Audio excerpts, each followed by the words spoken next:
Hello everyone. Today we are going to study about application of Wyatt-Sauber law. Magnetic field due to infinitely long state wire carrying current. हमने magnetic field निकालनी है। कोई हमारे पास infinitely long state wire है जिसमें से current flow कर रहा है। तो उसके लिए हम कंसिडर कर लेंगे, let us consider a long state wire A be in which current I is flowing. Let P be the point at a distance x from the center of the wire where the magnetic field is to be calculated. हमने क्या किया, एक straight wire ले ली A B और जिसमें से current I flow कर रहा है और एक पॉइंट हमने पी ले लिया जो कि सेंटर जो है हमारे पास ए बी वायर का उससे एक्स डिस्टेंस के ऊपर है। Now consider a small current element of length d l here. This is a small current element at a distance l from the centre of the wire. और centre से O से इस current element की distance कितनी है, l. Let r be the distance of the point P from the current element। जो R जो है वो डिस्टेंस है पॉइंट P से करंट एलिमेंट की। Clear? Now according to Wyatt-Sauber law, the magnetic field at point P due to small current element is given by। जो magnetic field होगी point P के ऊपर due to this small current element के द्वारा, वो वायट-सावर law के according क्या होती है, d v is equal to mu not over 4 pi I d l sine phi over r square. This is equation number 1। Phi जो है वो हमारे पास एंगल होगा करंट एलिमेंट और जो ये डिस्टेंस है r of point P from this current element। इसके बाद हम P पॉइंट को जो स्ट्रेट वायर है उसके एंड A और B के साथ ज्वाइन कर देंगे। ठीक है, फिर हमारे पास जो है ये एंगल जो होगा, जो सेंटर से एक लाइन पास होकर यहाँ पे P के ऊपर और ये करंट एलिमेंट, इनके बीच एंगल थीटा है।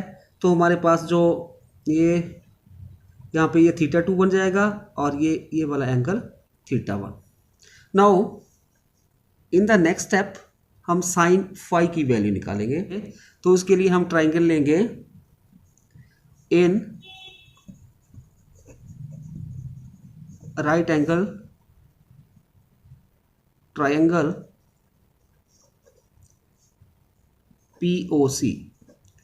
कौन सी ट्राइंगल लेंगे हम, POC। यहाँ पे हमारे पास जो साइन परपेंडिकुलर ओवर हाइपोटेन्यूज तो x ओवर r आ जाएगा। So sine phi is equal to x over r। This is equal to cos theta. Cos theta कैसे, जब हम ये एंगल थीटा लेंगे तो इस ट्राइंगल OCP में हमारे पास ये बेस बन जाएगा और ये हाइपोटेन्यूज। बेस ओवर हाइपोटेन्यूज क्या होता है, cos theta। Also in triangle OCP, if we take the angle theta, then tan theta is equal to perpendicular over base। तो perpendicular is L and base is x। So tan theta is equal to L over x। रीरेज करके हमारे पास आ जाएगा L is equal to x tan theta। और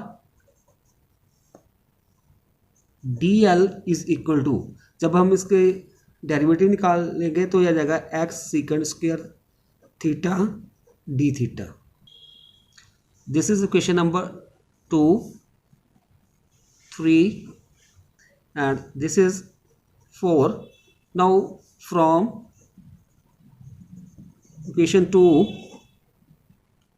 2 में x over r is equal to cos theta है। तो यहाँ से हम रीअरेंज करके आर की वैल्यू निकाल लेंगे तो आर आ जाएगा, r is equal to x over cos theta. This is question number 5। अभी हमारे पास जो इक्वेशन 2 पे 4 और 5 इसका इक्वेशन का हम यूज करेंगे किस इक्वेशन 1 में।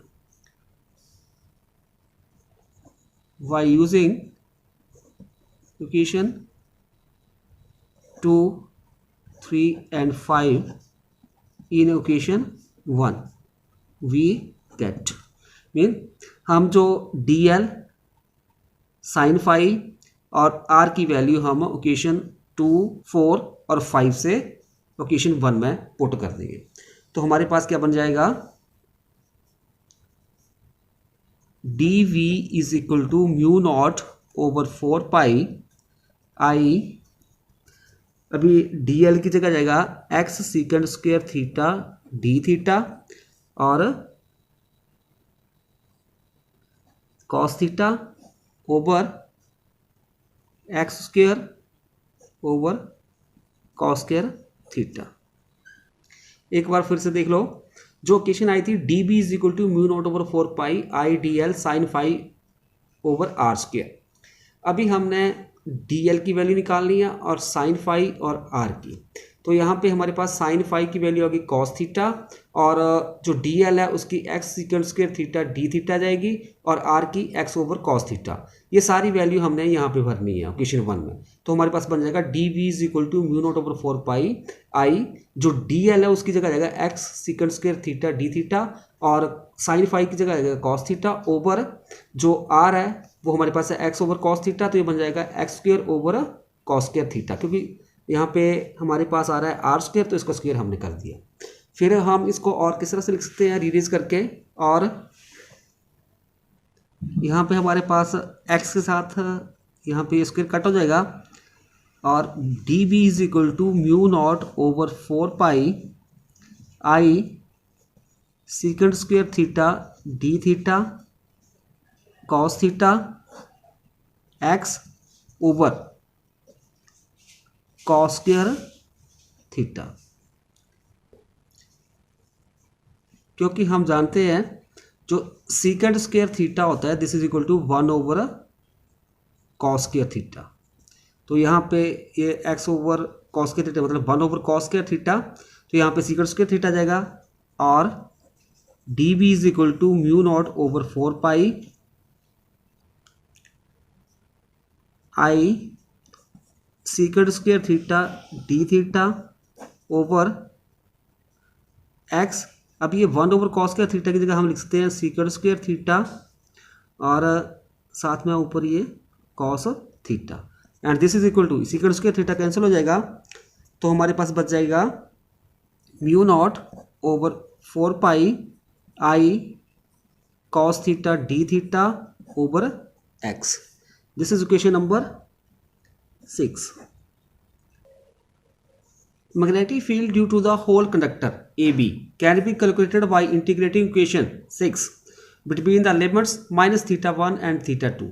माइनस थीटा 1 क्यों लिया, क्योंकि by sign convention theta 1 being anticlockwise taken as a negative. So अगर हमने टोटल मैग्नेटिक फील्ड निकालनी है due to whole conductor A B, अभी ये तो हमारे पास स्मॉल एलिमेंट है उसके द्वारा जो magnetic field I eight point P, अगर पूरी जो वायर है ए बी के द्वारा हमने मैग्नेटिक फील्ड निकालनी है तो हम इस इक्वेशन 6 को इंटीग्रेट कर देंगे between the limit minus theta 1 to theta 2। तो then equation 6 becomes b is equal to integration of minus theta 1 to theta 2 db, this is equal to mu naught I over 4 pi x। ये integration से बाहर ले लेंगे हम, minus theta 1 theta 2 cos theta d theta और b is equal to mu naught I over 4 pi x 4 pi x. जो integration होती है कॉस थीटा की, इंटीग्रेशन ऑफ कॉस थीटा किसका होता है साइन थीटा के बराबर। तो आ जाएगा साइन थीटा और लिमिट हो जाएगी -θ1 टू θ2 और this is equal to mu not I over 4πx। अब ये लिमिट भर देंगे, upper limit minus lower limit होती है, तो हमारे पास आ जाएगा sine θ2 minus sine -θ1 and this is equal to mu not I over 4πx sine θ2 -2 minus plus हो जाएगा plus sine θ1 this is equal to mu not I over 4πx। अभी साइन θ1 को हम आगे लिख देंगे, उसको पीछे θ2 को plus sine θ2। This is equation number 7। If the straight wire is infinitely long, then θ1 and θ2 are equal to π/2. Then equation 7 becomes, अगर हमारे पास जो इनफाइनाइटली लॉन्ग वायर ले लेते हैं हम ए बी को, तो हमारे पास जो θ1 और θ2 जो है वो इक्वल हो जाएगा π/2। Then equation 7 becomes b is equal to mu not I over 4πx sine, अभी θ1 की जगह भी हम π/2 भर देंगे और θ2 की जगह भी π/2, ठीक है। और this is equal to mu not I over 4πx हो जाएगा, साइन π/2 1 होता है, 1 + 1 and b is equal to mu not over 4π2ix। तो यह आ जाएगी magnetic field due to a infinitely long straight wire. As per right hand thumb rule, the direction of magnetic field at point P is perpendicular to the plane containing dl vector and r vector and is directed into the plane of the paper. Right hand thumb rule के according जो direction होगी magnetic field की at point P वो perpendicular होगी किसके, plane containing dl vector and r vector, और direct करेगी into the plane of the paper.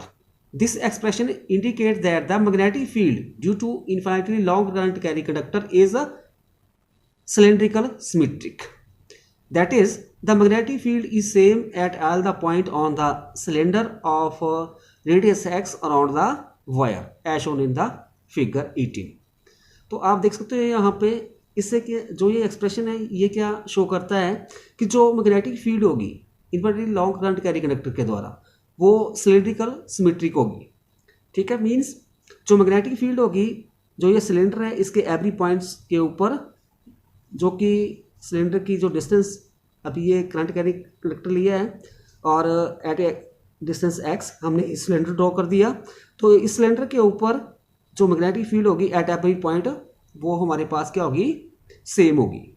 The variation of magnetic field B due to infinitely long current carry conductor with distance x from the conductor is shown in figure 19. जो magnetic field होगी वो inversely proportional होगी किसके, distance के. जैसे जैसे distance increase करती जाएगी तो मैग्नेटिक फील्ड डिक्रीज करती जाएगी. So it's all over for today. Thank you.